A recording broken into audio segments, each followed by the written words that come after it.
呢個張玉英女士嘅電話，即係講佢個仔俾人打槍，俾人哋響腳車上邊拉佢跌咗落嚟，咁樣我就即刻去到咩咯，咁啊帶佢去報警，咁樣響報警嘅過程呢，就亦都有另外一啲人嚟報警，亦都係相信係俾同一班匪徒因為根據佢哋形容，佢哋嘅坐嘅交通工具同身影應該係同一班人啦。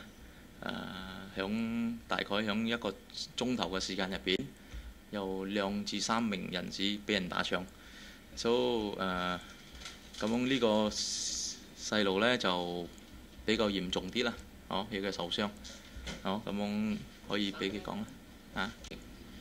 我從宣寧嗰個興發嗰度直過嗰時，我睇到一同莫多佢過咗，唔係佢係咁樣打橫嚟咁樣直過，然之後我過去之後，佢喺度黐住我同腳車，然之後佢拉我個 back，我碌咯，碌完之後有個硬腳嗌佢放手喎，佢放手咯。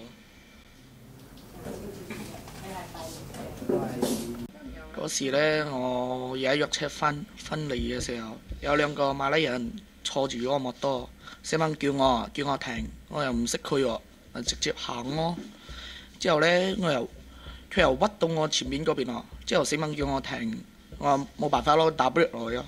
之後一個坐住摩多後邊嗰個人呢，死猛落嚟呢，就死猛同我爭我嘅荷包咯。之後我唔俾佢推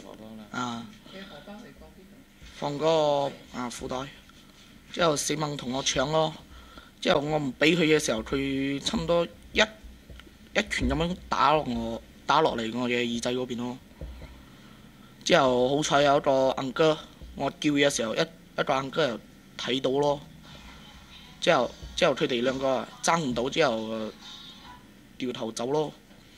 所以遇到個人啦。嗰個硬哥救咗我咯。冇。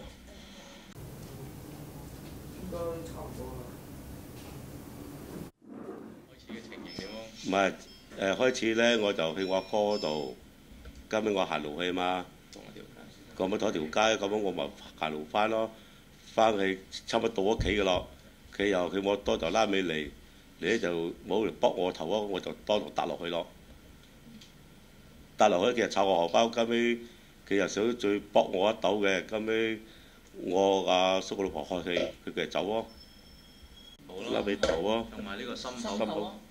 心口仲係痛㗎，心口有受傷㗎，冇有少少痕㗎，有少少痕嘅，揞到嘅跌落去撲。撲落去嘛，一卜我話我就馬上趴落去咯。即係後邊卜落嚟。好多樣有紅色嘅，有睇到車牌？冇啊，睇唔到車牌。全部都睇唔到車牌嘅，睇唔到車牌。